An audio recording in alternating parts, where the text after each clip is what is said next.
बात करते हैं कॉजेज़ और रिस्क फैक्टर्स की। ठीक है, कॉजेज़ और रिस्क फैक्टर्स क्या हैं किसके, एंजाइना पेक्टोरिस के। सबसे पहला है एथेरोस्क्लेरोसिस। एथेरोस्क्लेरोसिस वही है कि एथेरोस्क्लेरोसिस इज़ अ कंडीशन जो कि होता है जिसमें बिल्डअप हो जाता है प्लेग आर्टरीज़ में, और जिसकी वजह से क्या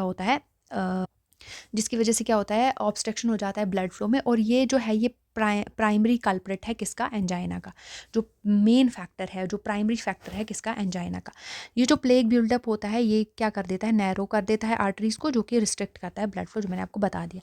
अब इसके रिस्क फैक्टर्स, मतलब ये इसका कॉज है। अब रिस्क फैक्टर्स क्या है कि हाई ब्लड प्रेशर अगर किसी को होगा, हाई कोलेस्ट्रॉल होगा, स्मोकिंग मैंने आपको कल बताया, फिर से आज रिपीट कर देती हूँ कि स्मोकिंग की वजह से क्या होता है, जो इनर लाइनिंग है आर्टरीज की, तो वो क्या हो जाती है, वो रप्चर हो जाती है। तो जिसकी वजह से क्या होता है, जिसकी वजह से नाइट्रोग्लिसराइन और प्रोस्टासाइक्लिन नहीं बनता है।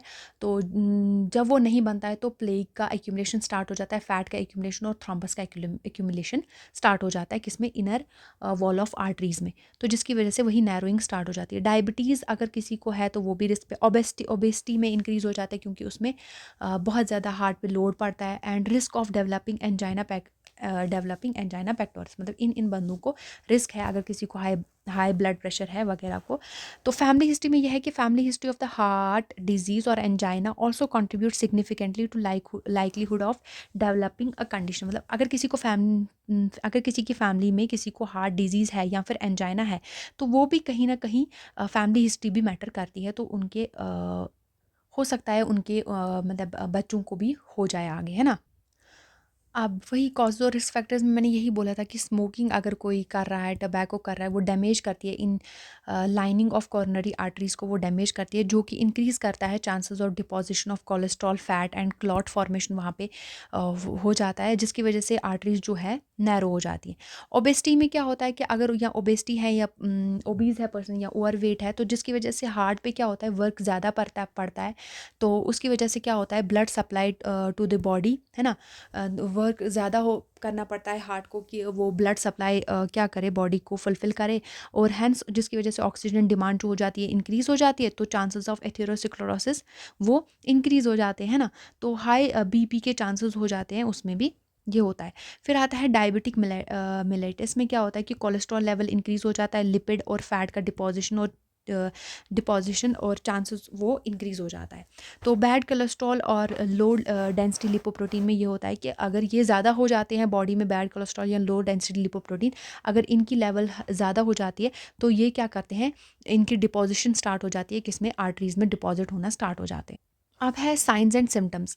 तो चेस्ट पेन सबसे बड़ा साइन है और सिम्टम है किसका, एंजाइना पेक्टोरिस का। Most common symptom of angina जो है वो चेस्ट पेन है, और ये ऑफन डिस्क्राइब्ड हम इसको करते हैं टाइटनेस होना, स्क्वीजिंग होना, प्रेशर होना किसमें, चेस्ट में। अदर सिम्टम्स ये है कि ये पेन हो जाता है, पेन जो है वो रेडिएट होती है जॉ में, नेक में, आर्म्स में, और शॉर्टनेस ऑफ ब्रेथ, नोजिया और फटीग इंसान को फील करना स्टार्ट हो जाता है। ठीक है, उसके बाद बात आती है डायग्नोसिस की।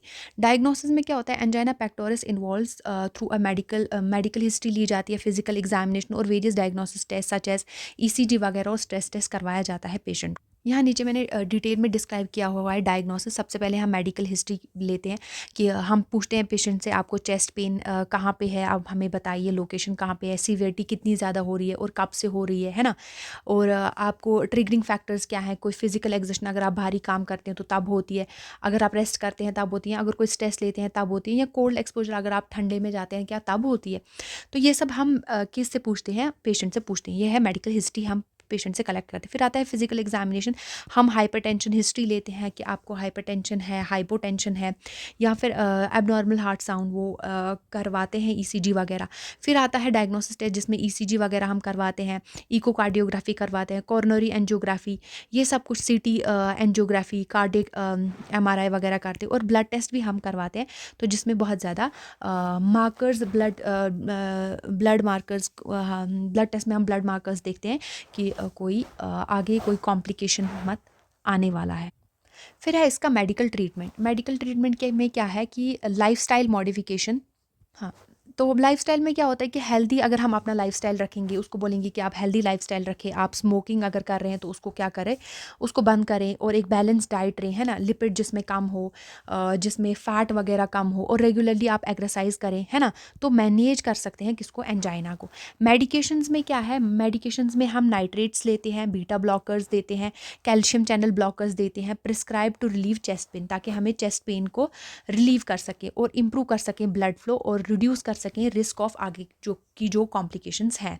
अब इमरजेंसी ट्रीटमेंट में क्या होता है, अब उसमें क्या दिया जाता है कि अगर अगर प्रोलॉन्ग्ड ये जो चेस्ट पेन ठीक नहीं हो रही और इमीडिएट मेडिकल अटेंशन में क्या दिया जाता है, ऑक्सीजन दिया जाता है पेशेंट को, नाइट्रोग्लाइसराइन टैबलेट्स दी जाती हैं और एस्पिरिन की टैबलेट्स दी जाती हैं, है ना? ताकि वो पेन को रिड्यूस कर सके और इम्प्रूव कर सके ब्लड फ्लो को, क्योंकि मेन एम हमारा होता है कि हमें इम्प्रूव करना है ना ब्लड फ्लो किसी न किसी तरीके से पहुंचाना है हार्ट तक, है ना? यहाँ आगे मैंने यही लिखा हुआ है कि नाइट्रेट्स हम क्यों लेते हैं, ताकि हम रिलीव कर सकें चेस्ट पेन को बाय डायलेटिंग, क्योंकि नाइट्रेट्स जब हम लेते हैं कि वो डायलेट करती हैं किसको, वो कॉर्नरी आर्टरीज़ को, वो जो ये कॉर्नरी आर्टरीज़ होती हैं उनको डायलेट कर देती हैं, मतलब डायलेट करती हैं, खोल देती हैं।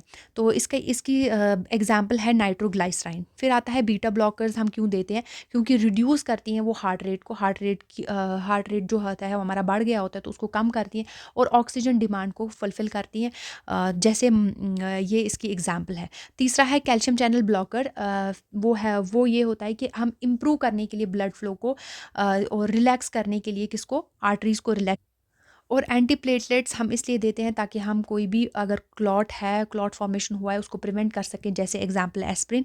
और स्टैटिन्स हम इसलिए देते हैं कि अगर लो करे, ये कम करे किसको, कोलेस्ट्रॉल के लेवल को, और ये स्टेबलाइज करे जो भी प्लेग वहाँ पे बन गया होता है।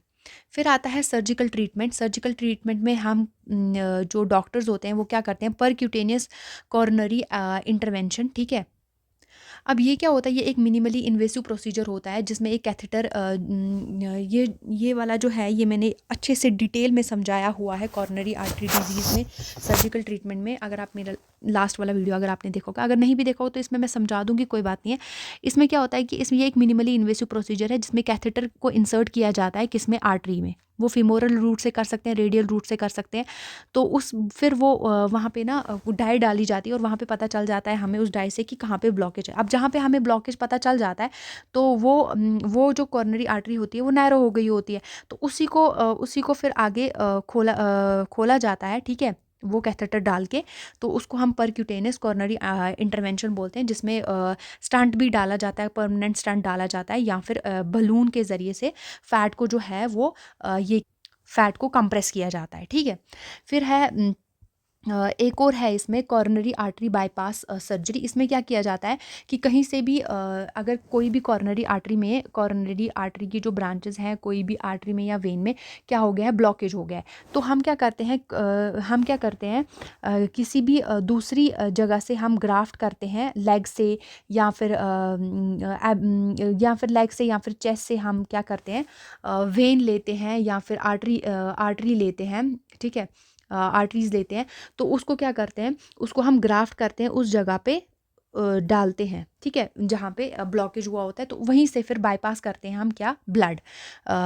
ये coronary artery bypass surgery improve invasive procedure that involves grafting healthy blood vessel को, हम एक हेल्दी ब्लड वेसल को हम ग्राफ्ट करते हैं from another part of body to bypass the blocked artery, restoring blood flow to the heart, ताकि हम restore कर सकें ब्लड फ्लो किसमें, हार्ट में। अब है नेक्स्ट हमारे पास नर्सिंग मैनेजमेंट की अगर हम बात करें, तो नर्सिंग मैनेजमेंट में हम क्या कर सकते हैं, सबसे पहले असेसमेंट, ठीक है। असेसमेंट में क्या होता है कि नर्सेज जो है वो असेस करती हैं पेशेंट को कि कोई चेस्ट पेन नहीं है, वाइटल साइंस चेक करती हैं, अदर सिम्टम्स को चेक करती हैं जो भी एंजाइना में होते हैं, ठीक है, और पेशेंट की मेडिकल हिस्ट्री को और रिस्क फैक्टर्स को एवेलुएट करती हैं। दूसरा आता है मेडिकल एडमिनिस्ट्रेशन, जो भी प्रिस्क्राइब्ड मेडिकेशन दी जाती हैं वो क्या, जैसे nitrates, beta blockers, calcium channel blockers, वो ऑर्डरली देते हैं पेशेंट को, जो भी ऑर्डर होता है फिजिशियन का वो टाइमली देती हैं। एजुकेशन, नर्सेज जो है वो एजुकेट करती हैं पेशेंट को अबाउट एंजाइना पेक्टोरिस होता क्या है, इसकी हम मैनेजमेंट कैसे कर सकते हैं, आप लाइफस्टाइल में कैसे मॉडिफिकेशन ला सकते हैं ताकि रिड्यूस कर सकें रिस्क ऑफ कॉम्प्लिकेशन, जो भी आगे रिस्क और कॉम्प्लिकेशन आने वाले हैं उनको हम रिड्यूस कर सकें। और सपोर्ट करती हैं। नर्सेज़ जो होती हैं वो इमोशनल सपोर्ट करती हैं और क्वेश्चंस के आंसर देती हैं, जो भी कंसर्न होता है पेशेंट को वो उनके आंसर देती हैं। तो ये सब कुछ नर्सिंग मैनेजमेंट में था। Thank you. आई थिंक आपको समझ आ गया होगा ये टॉपिक, ये जो टॉपिक था एंजाइना पेक्टोरिस।